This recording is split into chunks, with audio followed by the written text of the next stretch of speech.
Welcome back to the Saving Canada podcast. I'm your host, Bartholomew Crenshaw. With me, as always, Jack Newsman, and we have a distinguished guest who's honoring us with his presence, Colonel Douglas McGregor. Many of you listeners have become fans of his because of his very matter-of-fact, to-the-point, and real analysis of Ukraine. And with all the propaganda and crazy videos, there's a lot to sift through to actually get to what's going on. Ton of stuff he's been saying, especially on Fox News and all that, has turned out to be correct analysis, and we're trying to get the best info to you guys out there that we can. Welcome to the show, Douglas McGregor. And my first question to you is, how much of Russia's objectives have been accomplished already, and what more are they looking for? Well, it's important to go back and understand what Russia was trying, or what Moscow was trying to achieve when it first went into Ukraine, because that wasn't very clear to many people, and how they expected to achieve those aims. I mean, what they really wanted at the outset, and I think up until recently, was, first of all, we'd like Ukraine to be neutral and renounce any intention of joining NATO. Secondly, we'd like them to essentially grant equal rights to the Russians that live on their soil in eastern Ukraine, and that includes autonomy for the two Donbas republics in the east. And then finally, renounce any claim that you've had in the past to Crimea and recognize that it is legitimately part of Russia. Now, those were the things that they wanted. And the way they set about accomplishing or achieving these objectives in their minds was to enter Ukraine on a very broad front with a relatively small force initially. And this small force that operated on about a 450-mile front in battalion tactical group formations was supposed to go in, find Ukrainian forces, try to give them an opportunity to surrender or give up or withdraw.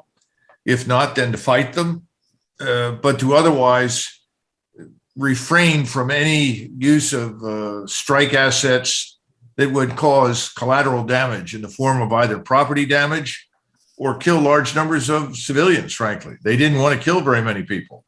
And they thought that this approach would have eventually induced the Ukrainian government to negotiate with them. Well, that didn't work. Let's be frank. It was a failure for a number of reasons, one of which was not only did the Ukrainian forces fight, but they pulled immediately into large towns and cities. Ukrainian forces didn't come out to meet them, didn't maneuver against them. There was nothing going on the operational level in terms of orchestrating counter offensives.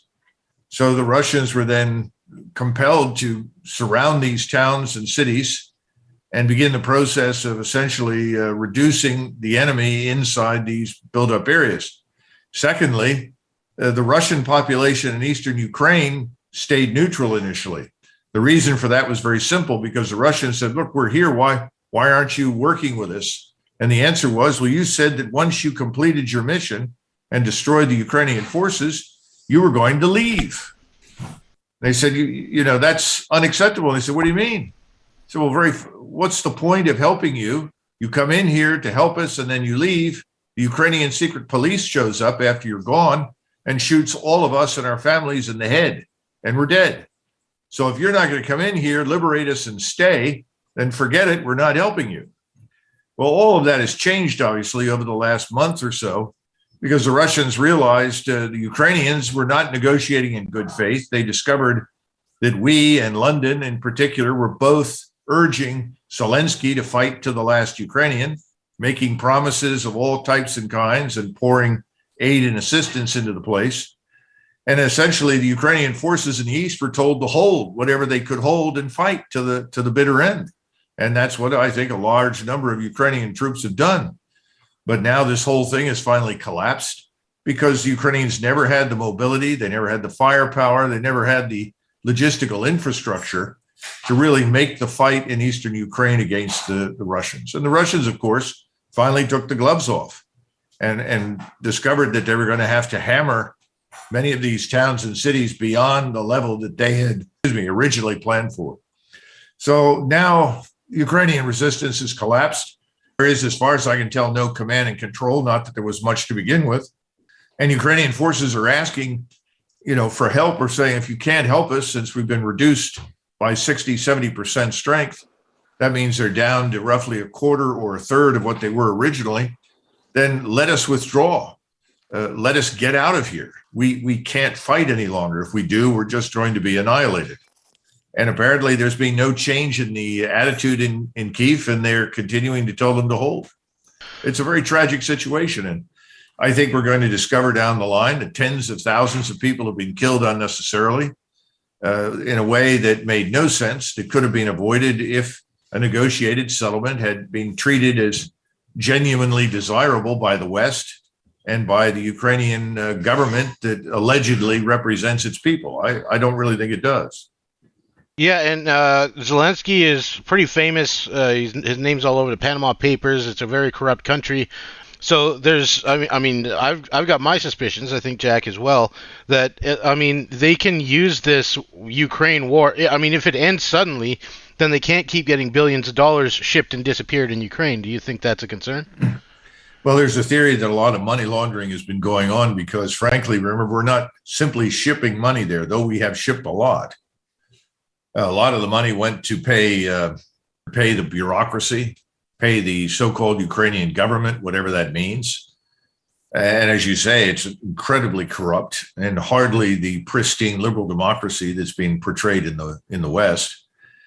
And I think you've also seen a lot of money that has simply been sort of rotated from Washington to Ukraine and then back to Washington to the pockets of people that are shareholders in the defense industry, to donors, to Congress. So it's a corruption machine. It's a legalized form of corruption, but nevertheless, it's a corruption machine in progress. What we've noticed is that pretty much all the lies that are there, you know what I mean? Like how the media portray things, the more we look into it, the more it's just, completely seems like the opposite, from what we were seeing kind of early onset, from, again, even what Russia's intentions were to what they were portraying, on our Western media. It was just completely the opposite from our perspective. And we noticed also that there's this drawing of, it seemed like foreign mercenaries from all around the world, and this appeal to young men to go over and fight with these, to defend Ukrainians' honor. And so it seemed like there was a lot of, I guess, international forces being drawn in there. And then, God knows what happens once you're stuck in there. But we noticed that as well, that they were moving into this kind of guerrilla style tactics in the cities, which again, you mentioned would inevitably slow down any Russian force, right? Especially if their intentions were to limit casualties, right?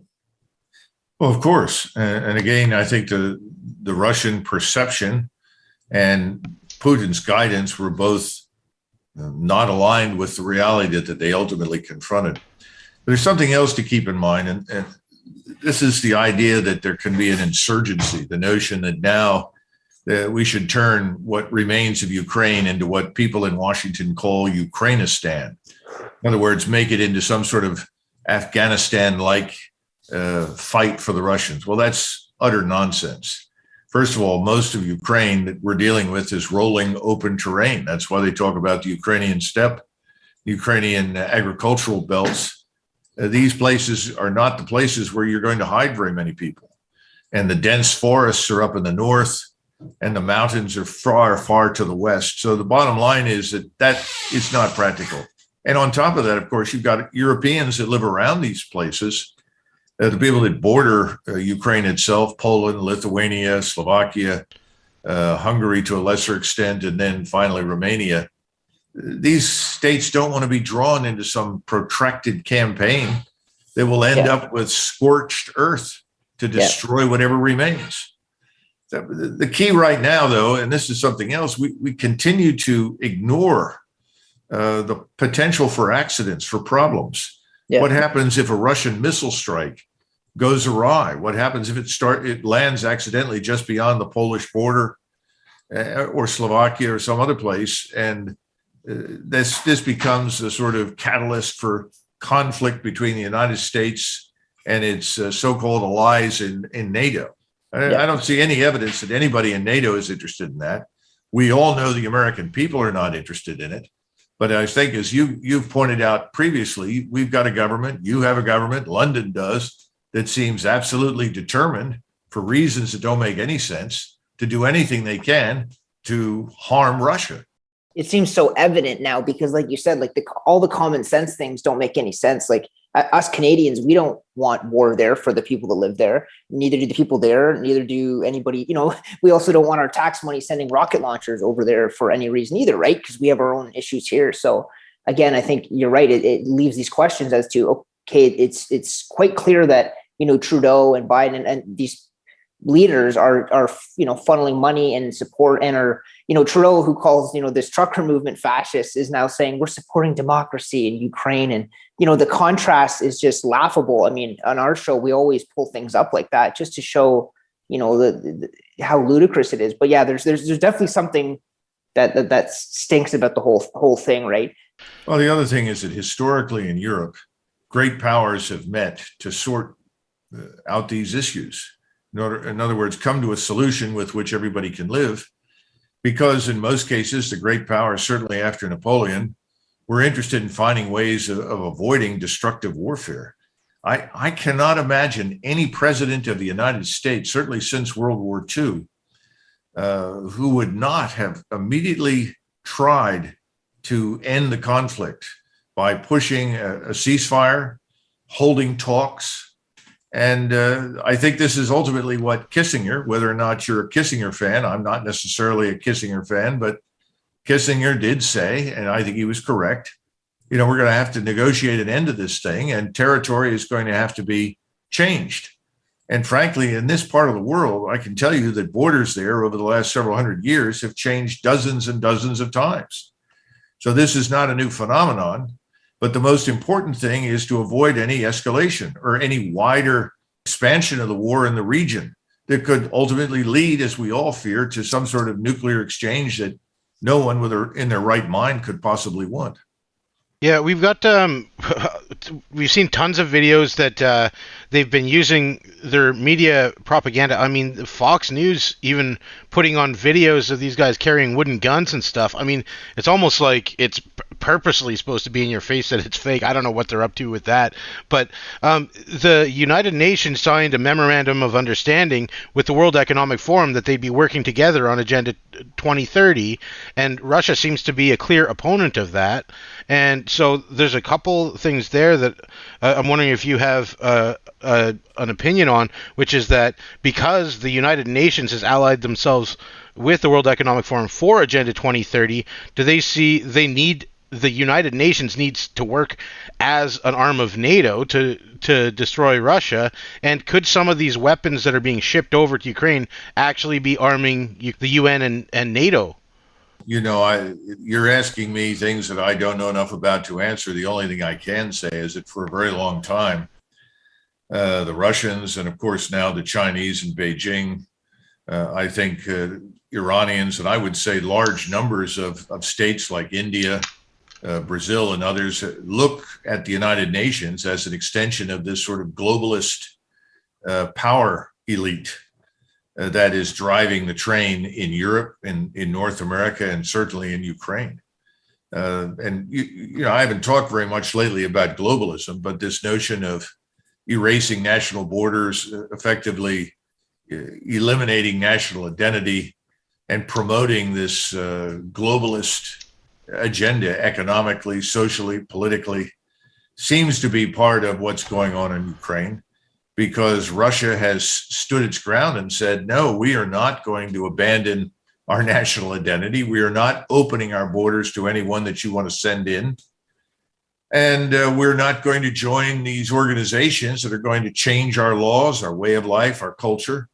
So I think that's a big part of what's happening. And if you look at the principal actors in Washington, I can't speak for Canada because I'm not really that familiar with Canadian politics. But if you look at the people driving this thing in Washington, D.C., I saw many of the same people and worked with many of them in the 1990s in the Balkans, where they were pursuing the same kind of aims and the same strategy.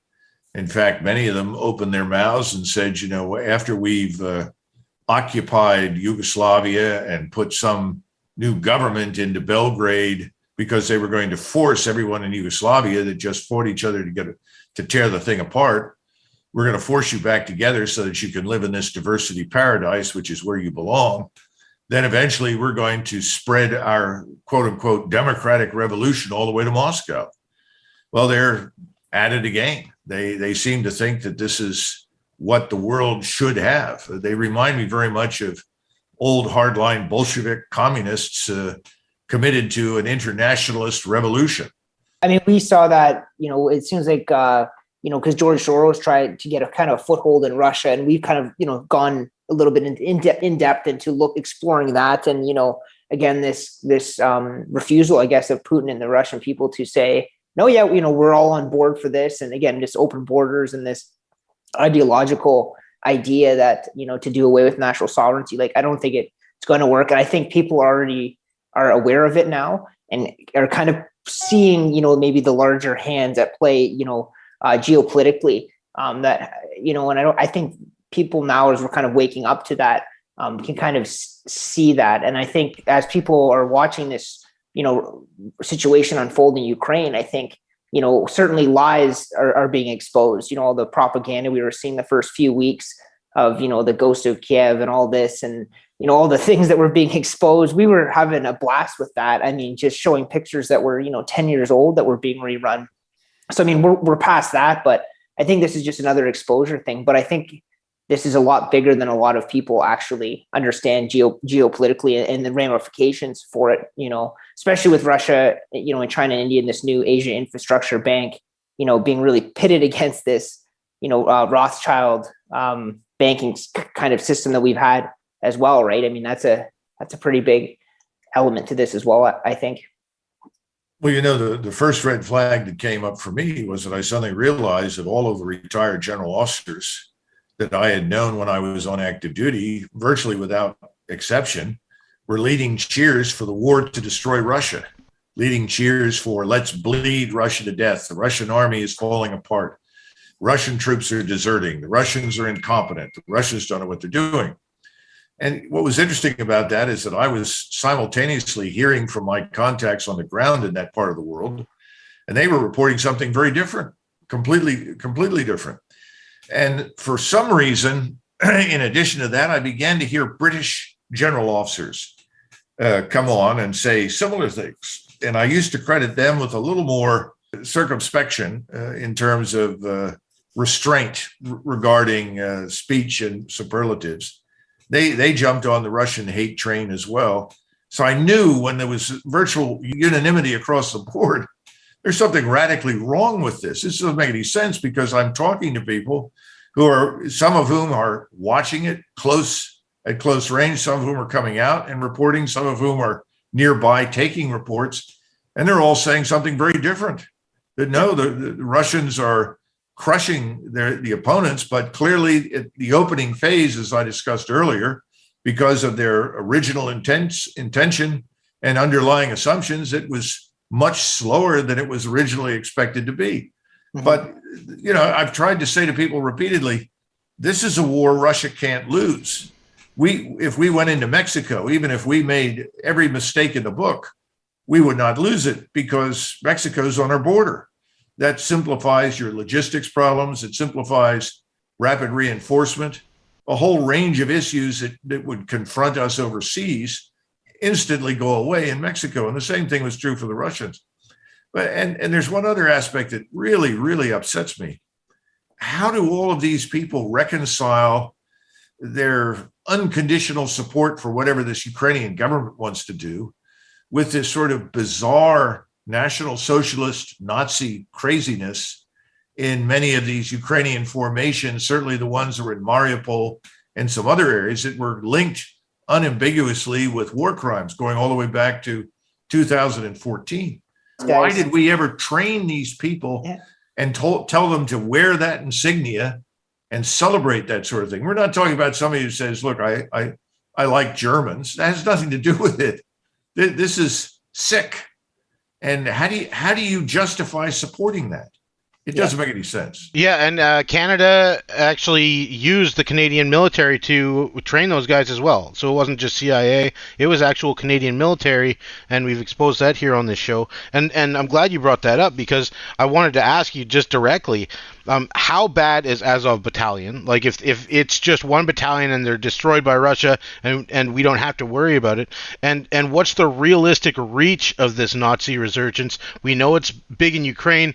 We know that the globalists themselves espouse a lot of these ideals, but as far as like a ubiquitous threat maybe in the region in Europe, or if it's spread to further regions, do you have any sense of where this Nazi resurgence has gone, or if it sort of ends with Azov Battalion? Well, I think it's this phenomenon has deep roots in Ukraine. And most Americans, most people in the West are simply not familiar with the history of the region. They don't understand that from roughly 1929 to 1932, millions of Ukrainians, we estimate probably close to 9 million. You could probably add 2 or 3 million Russians to that total who happen to be in the area as well. But they were systematically starved to death. Those that survived were deported and died during deportation or in work or labor camps in the gulags, or they were shot outright. And the people that led this were from the NKVD, and they used criminals that had been released from jails, as well as volunteers who simply wanted to enrich themselves and saw an opportunity for plunder to go in Ukraine and commit these terrible atrocities. The outcome of this business was that by the time you get to 1941, when the Wehrmacht invades Russia, that there were millions of people welcoming the Wehrmacht as infinitely superior to what they were dealing with at home. And in fact, in most of Eastern Europe, if you had to make a choice between Stalin and Hitler, and that was your choice, most people chose Stalin because Stalin was far more murderous and dangerous. I mean, I interviewed many survivors when I was doing my doctoral work who had lived through the Second World War. And the thing that I heard over and over and over again was, under the Soviets, we starved, there was chaos, they took our land. Under the Germans, there was order, they gave us our land back, and we ate. I mean, it was that simple. So if you were going to make a choice in Ukraine of which way do I turn and to whom do I turn for support, you know, the inclination of most people that were on the side occupied by the Germans was, this is a lot better than what I was dealing with beforehand. All of that is bound up with this. But then you have this other strange phenomenon. You have this oligarch, Kolomoisky, who is behind Zelensky. He's instrumental in having picked Zelensky, brought him to the attention of Newland and others on the American side.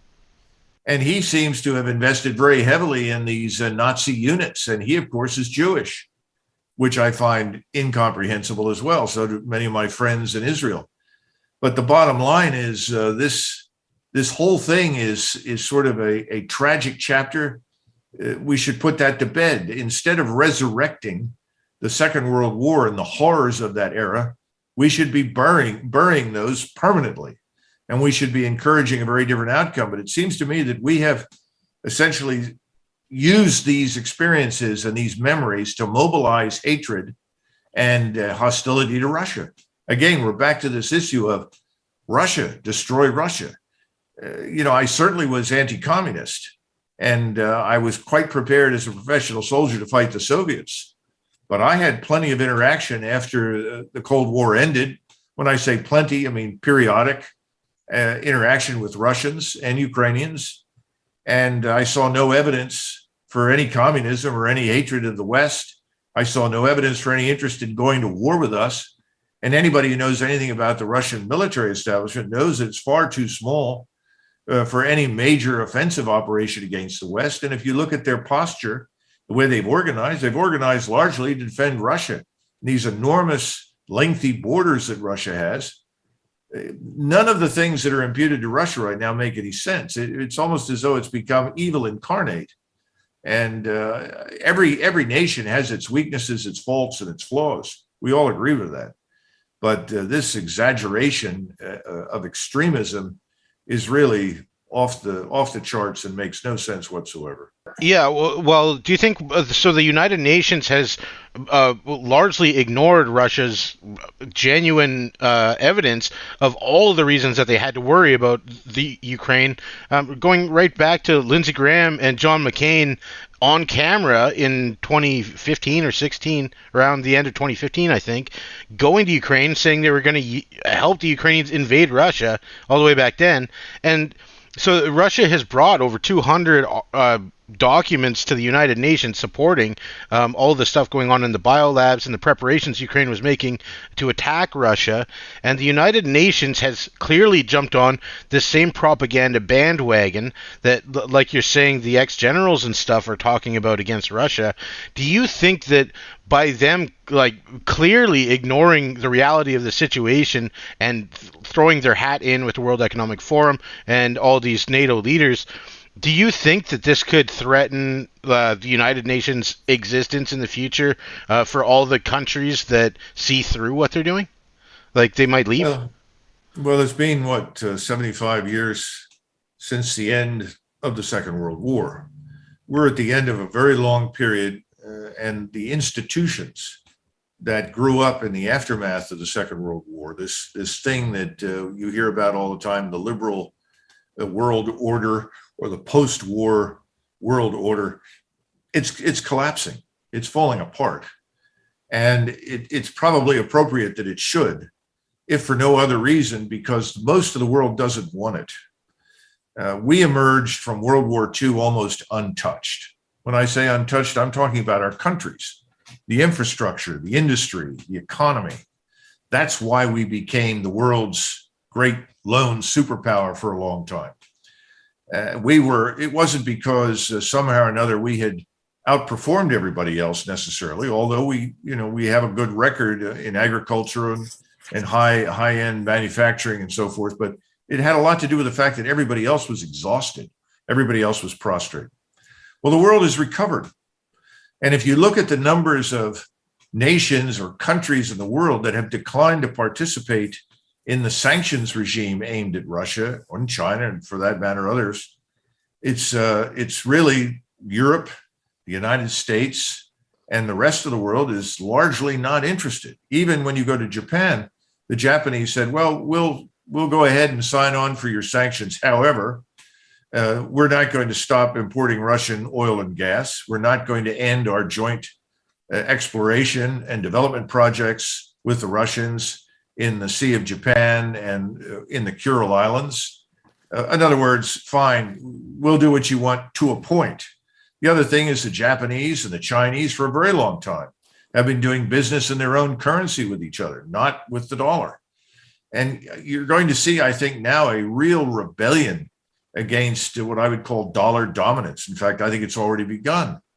And the most populous nations in the world, India and China, are both utterly opposed to everything that we've been doing towards Russia. So I think we're at a strategic inflection point of gargantuan proportions. The world is about to change dramatically. So this whole US-led, dominated, liberal post-war order is going to end. And never lose sight of the fact that, let's face it, we've printed more money than we should have. We put ourselves in a terrible position. We exported most of our scientific industrial base, our manufacturing capability. And then we've been through this process of throwing open the borders, admitting millions of people. What happens when the inevitable economic downturn comes? What happens when the economy collapses? And I think it's going to. Certainly the financial system's in a lot of trouble. The Fed has clearly lost control. You put all of these things together, and I predict that within 6 months, no one will mention Ukraine at all. It'll be a distant memory because we'll have so many other problems to deal with here at home that we'll simply pull in our horns, if you will. I'd be surprised if we don't withdraw most of our forces. I think you're going to see a huge change, permanent change in the strategic distribution of power in the near future as a result of the things that I just mentioned. Yeah, so I got a lot of times these guys are kind of like illusionists, where they'll wave the big pink hanky over one side, and you're not supposed to look over here. I'm Yes. wondering, because you're so versed in global military activity, is the Ukraine war? Is there any other global conflicts that the Ukraine war is distracting us from that we need to be aware of, that honestly most people don't know about, that we shouldn't forget about? Well, there are various conflicts in Africa, but they're not of particular importance on the international level.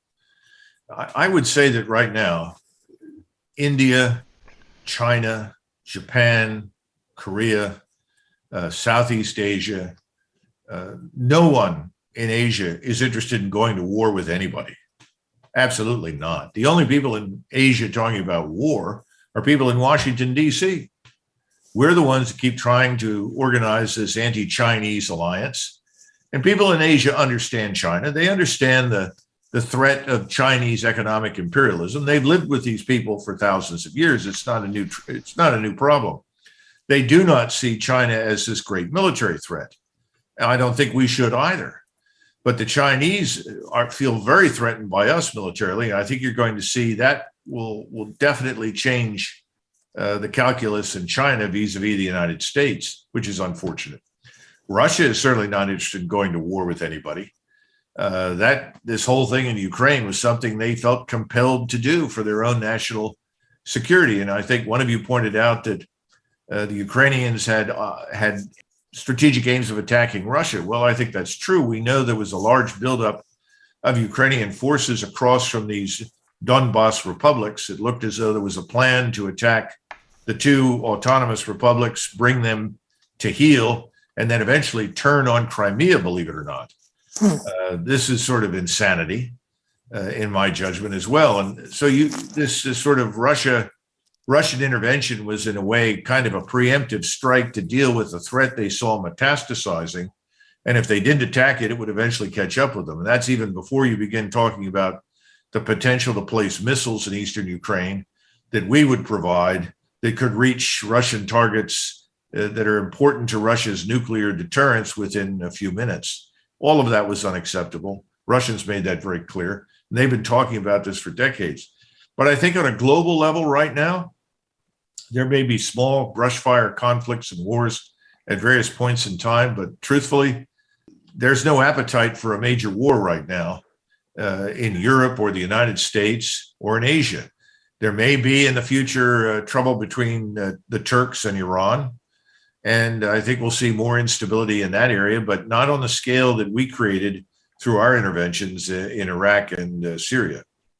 I think what's becoming really clear too is that, a lot of these things that we are finding unexplainable, and the people that are supporting these things and are coming out and saying these things, it's kind of like this, I don't know if you want to call it the military industrial complex, but it's almost like this group or category of people, I suppose, within the system that you may find, maybe more responsible for the, mess in the Middle East and stuff that was, people were tangled up in, and good men and women went and served, for freedom and for a lot of things that turned out, maybe necessarily weren't exactly, what they thought they were going there for. And I think the same thing's being done now. But well, I guess what I'm trying to say is, as these people are, I guess, exposing themselves as just, well, why, is this guy supporting this, or why, as things don't make sense, there's only really one conclusion, is that, well, they clearly want these things, and and why is that? And I think we're starting to notice, again, like I was saying earlier, a lot of these, I guess, global players that are kind of seemingly involved in all kinds of different countries, and, the overlap. And I think it's this kind of agenda of the different, elite groups that kind of, that are, it's becoming more clear, I guess, as we're watching it, this power struggle that's unfolding, across the whole world, but especially in Ukraine, and how it's so intertwined with, American politics. And even here in Canada, our Christina Freeland, our Minister of Finance, we were looking at her, and her mom work was funded by Soros to rebuild their whole judiciary and legal system in the 90s. And that was just incredible to find. It's like, well, that's a weird, coincidence back to Ukraine. The globalized West has its own oligarchs. Let's be frank, and they are pulling a lot of strings. The interesting part is that we've worked our way into a financial crisis and into an economic one here in the United States that I think is going to end up entrapping all of these people in something they didn't expect. And I don't think things are going to quite work out as they'd hoped. And that's very obvious in Ukraine right now. This thing in Ukraine will end at Russia's convenience, not ours.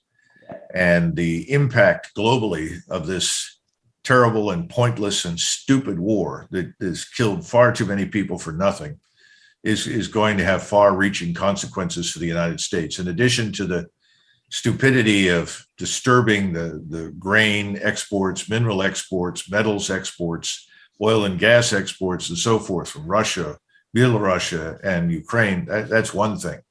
But for us in the Western Hemisphere, I think we're in for some really tough times in the United States because both Beijing and Moscow now have very little incentive to cooperate with us on much of anything, least of all, as we've asked them in the past, not to support or cultivate hostility to us in Cuba, Venezuela, and Mexico.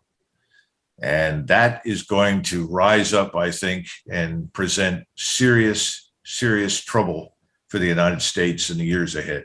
The Caribbean Basin and Central America are going to become a fertile ground for seeding conflict and hatred and hostility against us. And I'm very confident that Moscow and Beijing will play a major role in that.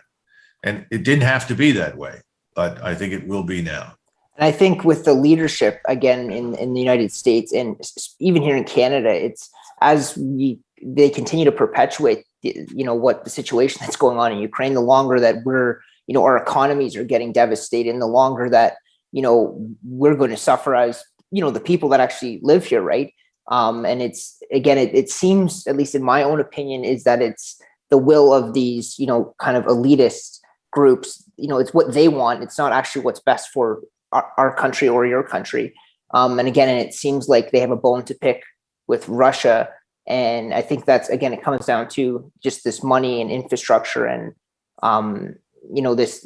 this control that I think they've lost. Because I always knew there was something up with Ukraine, but I don't think a lot of us were aware of how much importance Ukraine is for, all kinds of different, enterprises and money laundering and crime. And so I think as this gets exposed, I think, these individuals are losing the grip that they once had, right? And you can kind of just see them more clearly.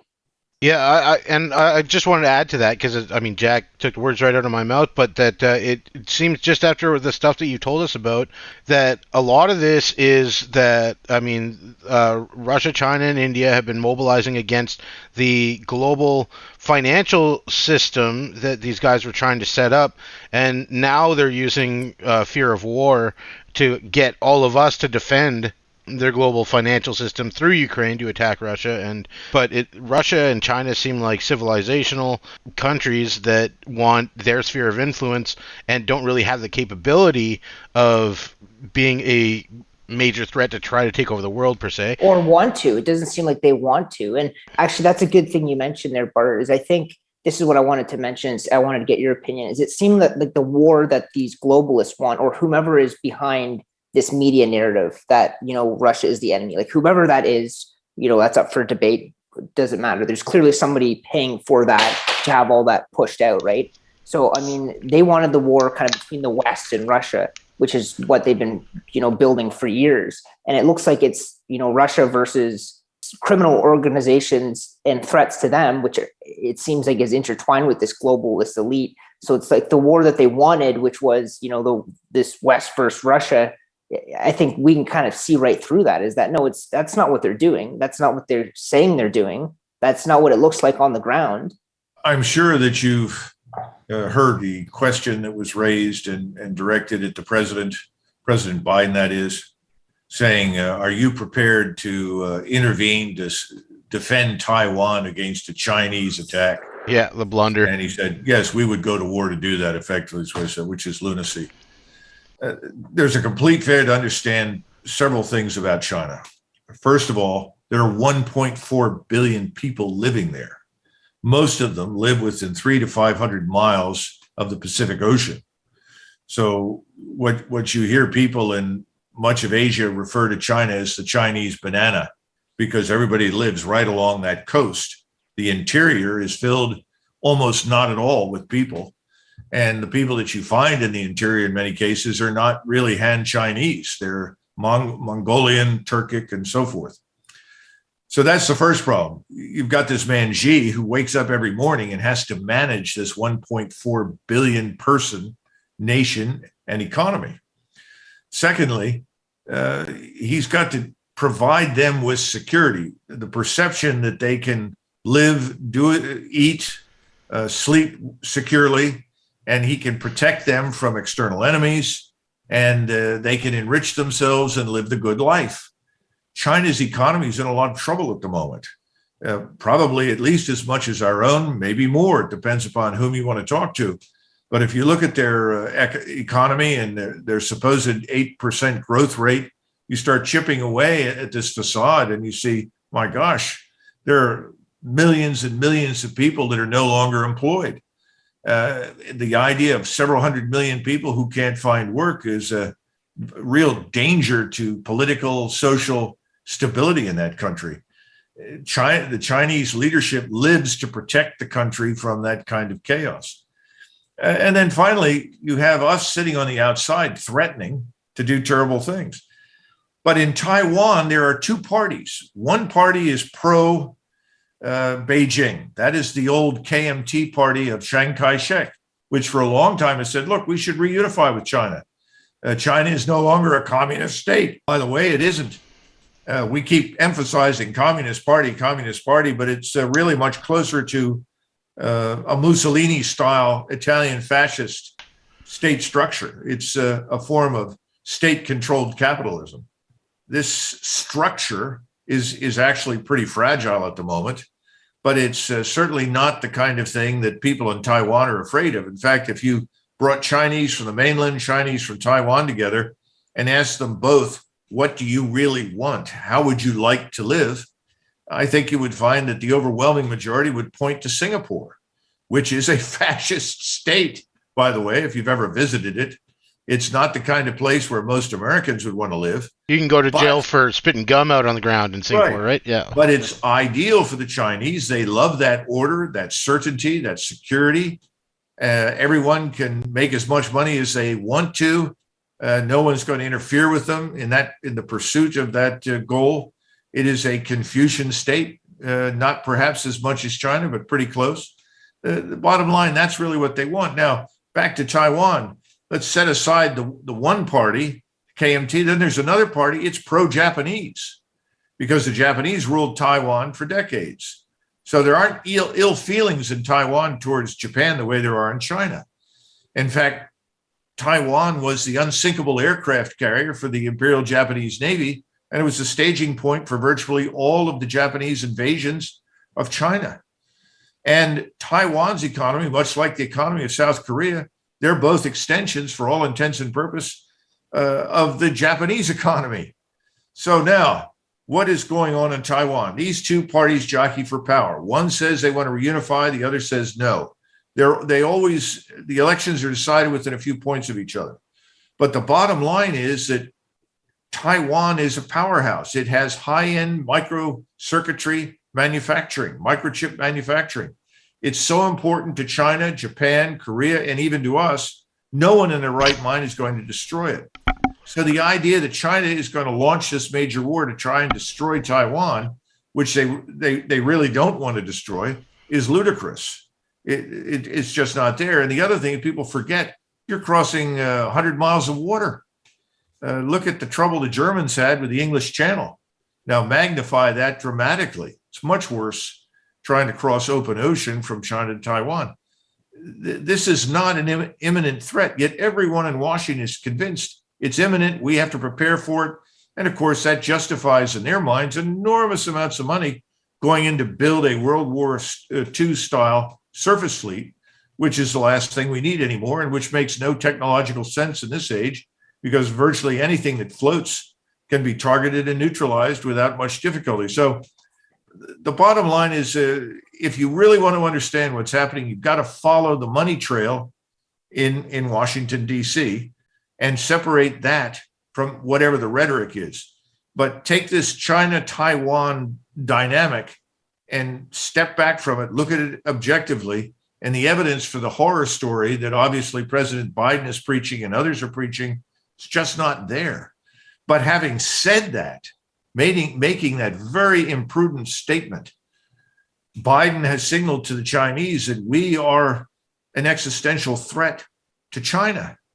And we're not. We don't need to be. We shouldn't be any more than they should be one to us.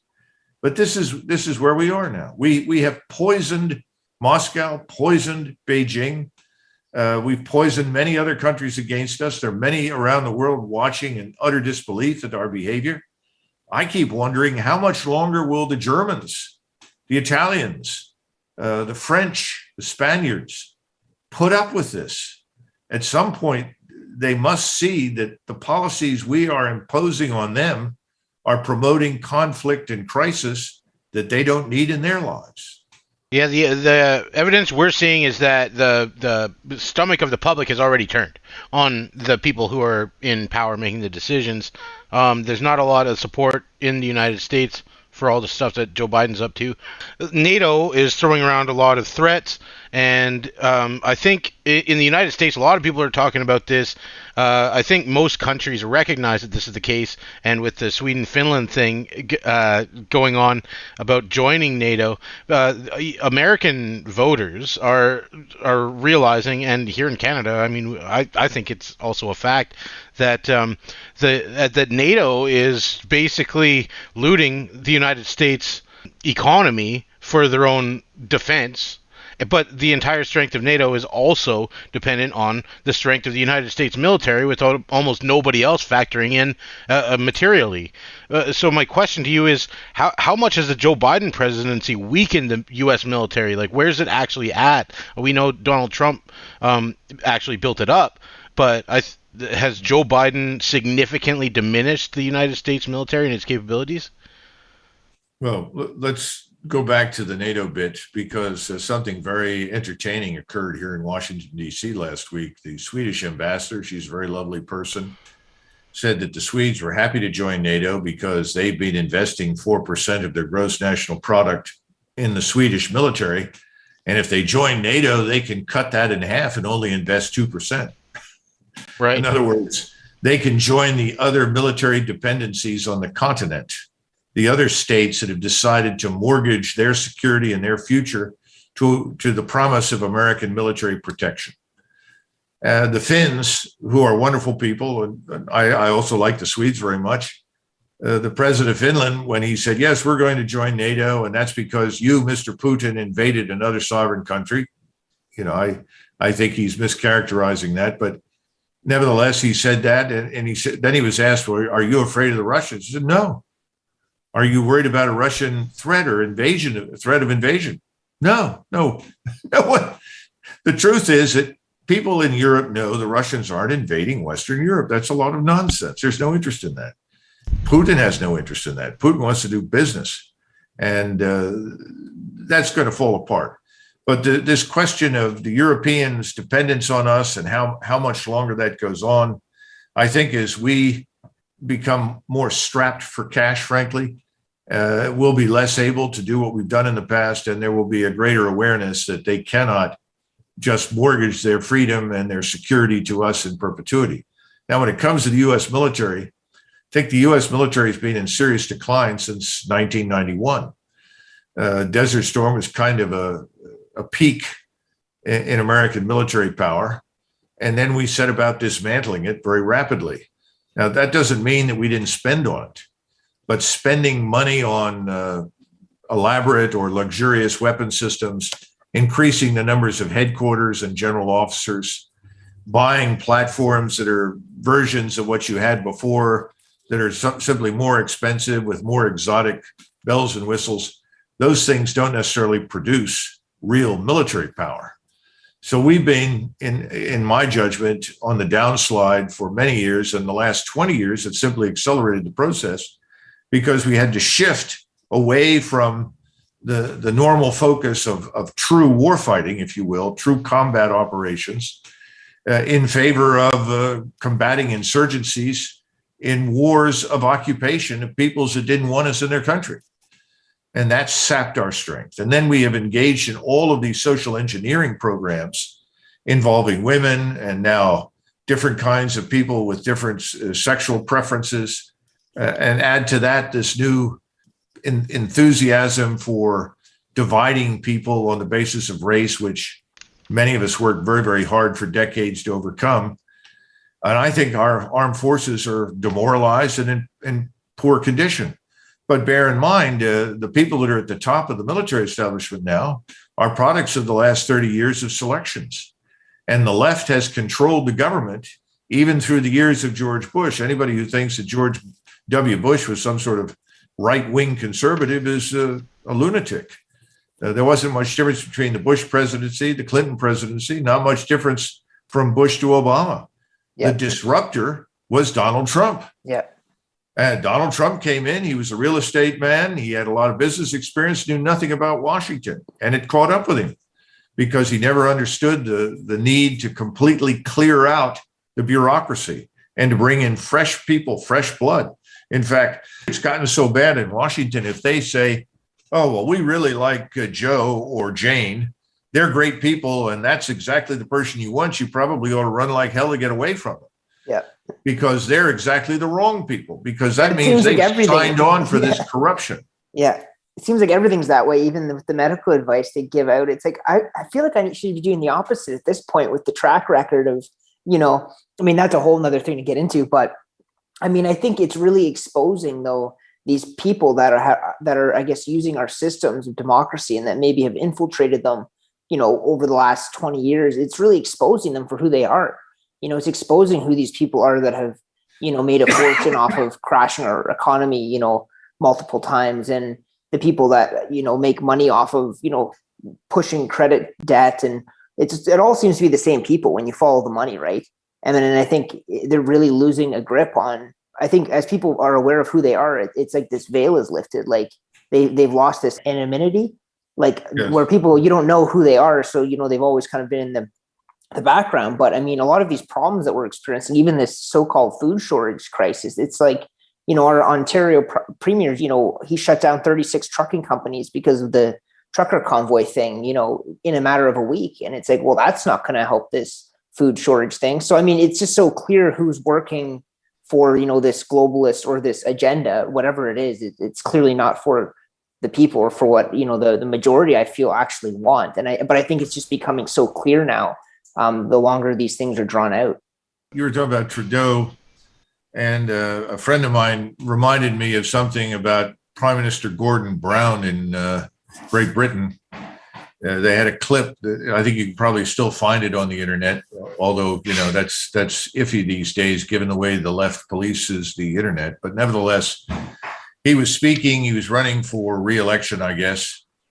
And he ran into this woman in England, and I'm not sure where, but it was a major city. It could have been Manchester or any number of different places. But she said, Mr. Prime Minister, we're really having a lot of trouble here. He said, what do you mean? He said, well, we have all these foreigners coming into the country and we have no room for them and we don't want them here. And some of them are taking jobs. Most of them, though, are causing criminal action. They're causing crimes and on. And he listened to her and he was polite. Then he turned to get back into his car. And as he was getting in, he turned to the woman and said, that woman's just a racist, a terrible racist. I think there's this attitude in the elites across the West. They all seem to be cut from a similar cloth. They all went to the same universities. They're very taken with themselves. They're very confident of their superiority over everyone else. They seem to think that they've captured the truth, that they have a monopoly on it, and that everyone else is supposed to listen intently as they did when they were at Harvard, Yale, Princeton, Stanford, and take whatever they say as gospel. And so if you don't, then you are on the list. Yeah, they're trying to make it true. In your mouth and you challenge any of this, that's what's happened to you. Are people in Canada beginning to figure out that this goes on and this is meaningless? Yeah. People are figuring it out. Just like the United States. I mean, the independent media has become public enemy number one because we're crushing them. As far as Yeah. the Like politically motivated and are finding the right information I mean, because and we're they're just, yeah, like we see things and we laugh like this is like shooting fish in a barrel. Like it's at this point, there is now enough people awake and organizing that I think the tides are shifting. Like even our show here, right? We're just pulling up articles and saying this is completely false. This is what the truth is. And I think as the lies are exposed, it's been so quick since the trucking convoy because people didn't buy it that these Canadians that are out there with their kids having a good time are these, it just doesn't, it's not true at all. And that just kind of woke up so many people here is it, that it it woke didn't up the line world up with too. reality. I got one more question I want to get in, just if your time allows, and then Sure. I just wanted to ask because as these guys get crazier and more desperate that are at the top of politics, is there a disconnect with the military that may disobey the executive branch? Is there like some kind of safety valve where if they try to pull something too crazy, do you think the military is just going to say no? I would say about the American military that, again, the majority of the people that are at the top are indistinguishable from the people at the top of the political structure. In other words, these aren't tough, hard bitten military professionals. These are bureaucrats in uniform, sycophants who know how to cultivate superiors, and they essentially ingratiated themselves to their superiors who were on the left, clearly over the last 30 years, and they demonstrated their readiness to effectively obey unconditionally any dumb order or any dumb policy. And they did that because they looked and rapidly concluded that if anybody stood up and said, no, wait a minute, we don't think it makes a lot of sense to put small numbers of young women into combat formations that are going to be thrown at the enemy on the battlefield. This is disruptive. It's dangerous. The women are going to be killed. The women are at risk of all sorts of things. And the men will be too focused on the women instead of doing their jobs. I mean, just go down the list. Anybody who said those things, they were out. They were immediately identified for expulsion. So there isn't much credibility at the top with the people at the lower end. So the real question is, what are the people in the units in the formations going to do? And there I have some more bad news. Some of the very best people that we had who did exactly what you mentioned earlier, who gave everything they had in places like Iraq and Afghanistan, finally discovered that this is a scam. I'm not going to do this anymore. And they got out. So I don't know, frankly, that you could expect somebody to stand up and say no to much of anything. On the other hand, I also don't think it's a very effective warfighting force. Anything that requires you to do more than push a button and launch a missile is going to be a hazardous affair because we have bred the killing capability out of the force in many cases. So it's not a good picture. I think it's like from what I've seen is like I remember there were some Navy SEALs or something, like people have taken it upon themselves to fight, mandates and stuff. And I think a lot of the success is from grassroots movements, like really people taking it upon themselves to do something and then that, inspiring others to do it. But I mean, I think what you were saying is this, when you were saying how people would be removed if they were questioning, common sense things like, deployments on the battlefield. It seems like they've been doing that at a faster pace, even within the military and medical. And if anybody goes against this kind of left-wing agenda, Yes. far left, you're kind of outed. And I think it seems to me, at least, that this is kind of these same people slowly kind of infiltrating just based on the fact that if anybody was against this, then they would have been, even removing themselves or quitting or something, right? The issue is that the people that were willing to stand up, that had real backbone, were made examples of. In other words, they were removed. They were passed over. They were expelled. See, there's nobody left in the senior ranks that's going to stand up for much of anything. What you're going to get are people that are echo chambers. They're just going to echo whatever they hear from the political side. They're going to sign on whatever dumb, stupid idea comes down the road. And my concern is that when you go to the people who actually do the fighting, the soldiers, sergeants, lieutenants, captains, warrant officers, many of the very best have said, that's it, I've had it. I'm not going to serve in this anymore. The numbers of senior non-commissioned officers with experience who've said, the devil with this, I'm on my way out, is huge. That's not a good thing. Now, can it be repaired? Yes, but it takes years to build effective military power. And we haven't done a very good job of that. What we've done is sort of hang bells and whistles on the old World War II structure in perpetuity. It's sort of like we're going to get a new Christmas tree, only next year it's going to have electric lights, but it's still the old Christmas tree. It's still the old Ford. We gave it a new paint job. Yeah, we fixed the engine a little bit. It's still the old thing. We're at a point now where we really need to make sweeping change. Yeah. So again, to go back to my point to you guys earlier, I really think, and this is what scares the globalists, this is what scares the people in Washington, that we are on the edge, or at the on the threshold, if you will, of profound change after 75 years of a status quo that's effectively collapsing around us: political, social, military, economic, everything. And a new status quo is going to have to be forged. It's going to be forged with great difficulty in the context of some upheaval that's coming. But the past is going to die. It's already dying in front of us. And we're going to have to build something new. We're not going to be able to revive the patient. What we've been doing is treating all the problems that we have in the United States like a heart patient. And everybody walks in and says, well, I think we'll get the heart patient a new haircut. Oh, let's give him a shave. Well, let's change his bedclothes. Nobody wants to go in and say, let's give him a new heart. But that's what he needs. Right.